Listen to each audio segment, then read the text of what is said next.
Welcome to International Securities Exchange's podcast series. Facilitated by renowned educators, ISE podcasts are intended to teach beginning as well as seasoned investors the ins and outs of trading. To find an updated list of podcasts, please visit www.ise.com/podcasts. Please be sure to listen to our important message following this episode regarding the risks of investing in exchange-traded options. So obviously, when the stock market was falling, the EUI is going to be rising. Took place in August, September, October. Okay? When the stock market starts to rally, as it's done since the March 9th lows, the EUI started to fall off. So you want to make sure that you're always aware of that correlation. Have that in the back of your mind, but our indicators are telling us where our signals are here. So our indicator, not even paying attention to that resistance level, told us to go ahead and exit the trade there. Then we had another series of short signals that took place based upon our setup and confirmation system. Now, look what's taken place here recently. In particular, this signal, July heading into August. That's a whipsaw, folks. And that happens. You're never going to find the holy grail of trading. Nobody ever has that. You know, people get on streaks. Sometimes those streaks last for extended period of times, but ultimately you're not going to find the holy grail. However, if you can limit your losses on some trades like this, where, yeah, you might give up some money, you might be whipsawed out. You knew that the market was pretty weak here. You knew the EUI was pretty weak here, but ultimately, you know, your timing was just ultimately off, you know, based upon your indicator. Well, that's fine, because you can always come back to the trade later and have other short opportunities that take place there.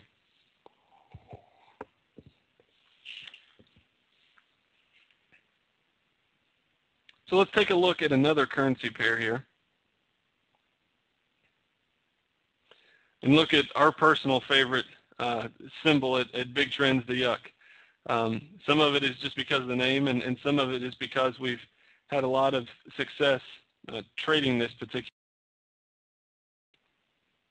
Japanese yen pair. So once again, have the exact same indicators and the exact same signals on the charts.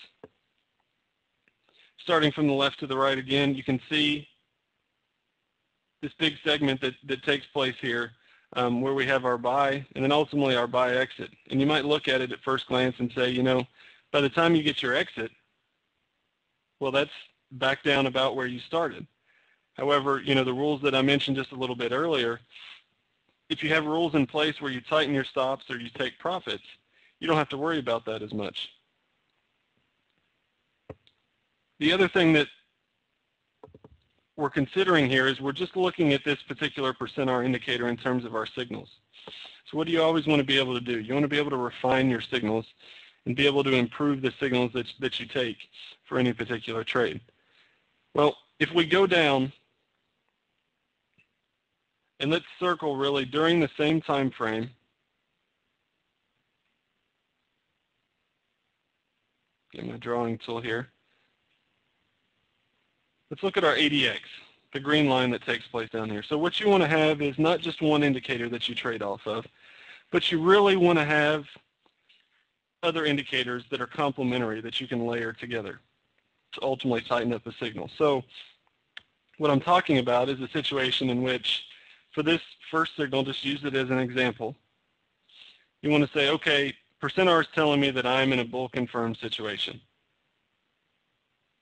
However, if I go down and look at my DMI and ADX, what is it telling me? Well, ADX stalls, reaches a shorter term top, and then starts to roll over. What does that tell you? Remember I said earlier, a rising ADX tells me that it's a strong trend and the trend is still gaining strength, still moving and accelerating in one direction or another. Once that stops happening, I'm done with the trade. You know, yeah, there could be a time where a trend pauses for a little bit and then continues back to the upside, but you know what? I can always get back on board the trade. But I don't want to try to hang on to it too long and then ultimately lose out on my money there. So if you look at when it starts to roll over, it's right around the top of that overall trend that takes place. So what can you do? You can tighten this buy exit signal to a few weeks earlier. You go ahead and be out of the trade by early March there. So don't just rely on one indicator. Don't use too many indicators. As you can see, I really only have 3 on here that I pay attention to. Yeah, I look at the 200-day moving average just to kind of get some idea of where it is, but I don't trade off of it. I don't make entry and exit decisions based upon that. I use my %R indicator, I use my DMI and ADX, and I use my acceleration bands because those indicators complement each other very well. So you want to make sure that you have indicators that work well together and that ultimately tighten down your signals where you're catching, once again, that middle section of the trend. If we draw our lines here and take a look at the trend, you've got your bottom there. You've ultimately got your top that takes place in April, right? Well, what do we just look at? We can catch this section right here. Ultimately, that's the middle section of the trend. That's the sweet spot that we like to look for. When everything comes together, when all of our indicators line up, that's the portion that we want to catch. And you know what? There'll be times where sometimes you'll see the trend continue on without you. That's fine. Don't get frustrated by that. Don't get greedy. Ultimately, if you're frustrated by missing out on some of that, a lot of times it's just strictly based on greed. However, if you look at things here, you had a profitable trade. So if you can do this consistently, you are accurate here in this particular situation. You're able to zone and to zoom in and focus, and narrow your focus to really find the sweet spot of that trend. And if you can do that then on a consistent basis, that's what we talked about earlier in terms of being profitable. So lots of good signals, that a fantastic signal there earlier on the yuck. Now, as we really start to take a look at some of the other opportunities, John has a question. How do you know when you reach the 30 and 60% threshold? John, when I'm talking about the 30 and 60%, I'm talking about profitability ultimately in my options trades. So, if you buy a $3 option and then all of a sudden it goes up to $4 in value, well, then you've got a 33% winner that takes place there. So you've reached the 30% threshold, and that's ultimately an area that I like to look to tighten my stop at that point to break even. And then once it goes up to a 60% winner, so that same $3 option that I initially bought, when it goes up to $5, that's a 66% winner, a little over 60. So then from there, you can tighten your stop from break even to a 30% winner. 30% would be at the $4 that we just talked about. So your exit would be at $4. You're currently holding an option that's worth $5.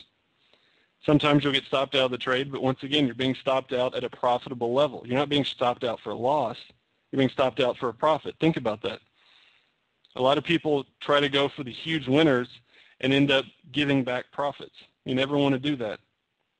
Looking at some of our other signals here on the yuck, if we look at the next few that take place for us, both long and short signals, what happens if we can go straight down from here? Obviously, our %R is going to be on board, right, because that's what we're getting the signals from at the top.